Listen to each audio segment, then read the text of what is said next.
Hey, what's going on, guys? My name is Mason Barnes, and today we're doing a Q&A on the official Arcadia Reptile channel. A little bit about me, a little bit about monitor lizards. This is one of my lace monitors right here, and I really hope you guys enjoy. So the first question we have is, some people say monitor lizards do not need UVB because they get enough D3 from the organs of their prey. Do you agree or disagree? I agree and I disagree. So I know a lot of monitor keepers that do keep their animals without UVB lighting, and they seem to do fine, but I keep UVB, Arcadia UVB on all of my monitor lizards, and that is the only way I'll go. I'll only keep them with UVB lighting, just because aside from D3 specifically, their behavior is so much different when they have that natural spectrum of sunlight or UVB light than they would without it. They are very, very active, very diurnal lizards, and they're out and about literally all day long. Like I said, I wouldn't keep them without UVB personally. When did I get my first reptile? I got my first reptile when I was about 5 years old. For Christmas, it was a bearded dragon. Before that, I had kept some western fence lizards that I'd caught in the backyard and whatever, but my first actual reptile was a bearded dragon when I was 5. What is my favorite species of snake? That's a hard one, but I'm gonna have to go with the Boelen's python. They are by far my favorite. I really like pythons and boas and that sort of group of animals in general, but there's nothing like a Boelen's python. I believe that they are the king of the python world, and they're absolutely my favorite. What are my dream animals? Well, this was one of them. I now have 4 of them, and I wouldn't have it any other way. These are by far my favorite lizards on the face of the planet. I love them so much. This is a Bell's phase lace monitor, and lace monitors actually have a regular phase as well, which gives them their name, and they have more of a lacy pattern, and the Bell's phase gives them this more blotchy black and white pattern. What is my opinion on Nile monitors? So Nile monitors are great. They get big and they can have an attitude. They take a lot more work and dedication to tame down as opposed to a lot of other monitor lizards. Not to say it can't be done, but you have to be really dedicated. Again, they take up a lot of space. They are very active. So if you're going to get one, even though they're a relatively cheap monitor lizard, they will get expensive very fast, just because the amount of food they need, the amount of supplies you're gonna need to take care of them, and their cage has to be massive. They do get big, and they do use the extent of their cage. What made me decide to get a lace monitor? Well, I had actually seen these for the first time a handful of years ago, and I love monitor lizards in general. They are some of my favorite lizards ever, and when I saw the black and the white, I knew these were my favorite lizards. They also act a lot different than a lot of other monitors do. I do have a yellow-headed Asian water monitor.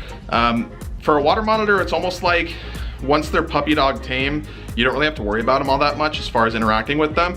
Lace monitors, one thing that I love about them is they always keep me on my feet. Between the 4 that I have now, some of them have their moods, some of them have their great days and they're super social, other times not, but I absolutely love them. I love their personality. They are so active, and they're, again, by far my favorite lizard. What are some misconceptions about monitor lizards? A lot of people think that they are just mean, aggressive, and don't make good pets.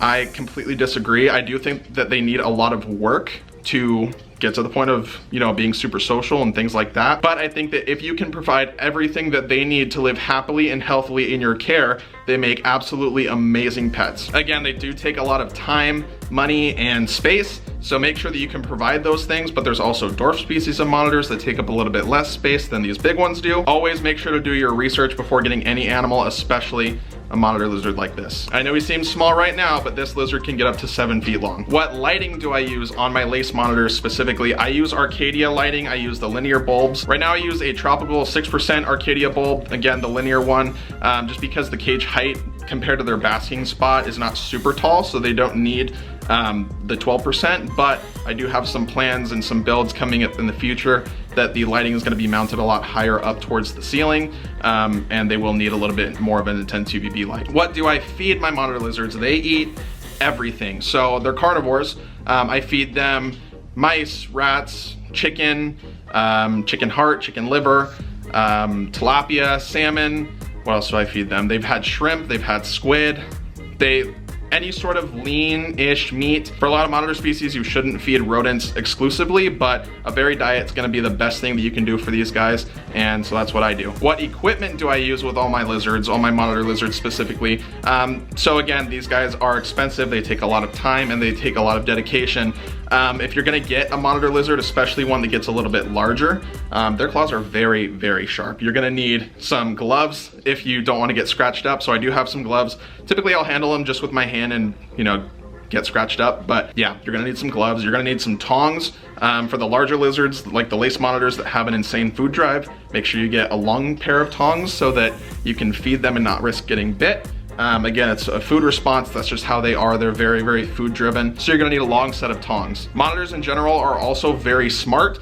Some people will even give them like little dog or cat toys with a food item inside. Like you can do those little balls with the holes in them, put a piece of meat in there or something. They'll figure out how to get the meat out of it. And so that's a lot of really good enrichment and mental stimulation for them as well. So switching things up a little bit here, are there any considerations when taking care of a day gecko versus a crested gecko, and what are the differences there? So a day gecko is a lot more active. They're a little bit smaller depending on the species that you get, but most of them are smaller, and they are very, very, very fast. A crested gecko is great for handling, a day gecko is not. They are great to look at. That's actually all of what's behind me is my day geckos. And I do keep them in bioactive, planted, naturalistic setups. Again, they're beautiful to look at, but not something that you should be handling. They will eat out of your hand. You can build a relationship with them, but you can't handle them as you would a crested gecko. Day geckos are also very diurnal animals, hence the name day gecko. I keep Arcadia lighting on all of those as well. I run them on a light cycle, and they feed on any sort of fruit-based diet for the primary source of their food. They also eat live insects. So care and maintenance is pretty similar. Crested geckos get a little bit larger and usually need a little bit more space, but the day geckos, again, are awesome to look at. Not a great pet to hold, but they're great to look at, and I keep a lot of them myself. I absolutely love them. So I thought we'd end the video by showing you guys my biggest monitor right now. This is Astro. He is a Bell's Face lace monitor, and they get big. This guy's about 4.5 feet right now. Again, they can get up to 7 feet. Do your research before you get any sort of big lizard. If you made it to the end, thank you guys so much for watching. I really, really appreciate it. I hope you got something out of this. If you're not already, subscribe to the Arcadia Reptile channel. Check out all my social media as well. I post a lot about these guys and a lot of other really cool stuff. So if you're interested in that, go check it out. Again, thank you so much for watching, and we'll see you in the next one.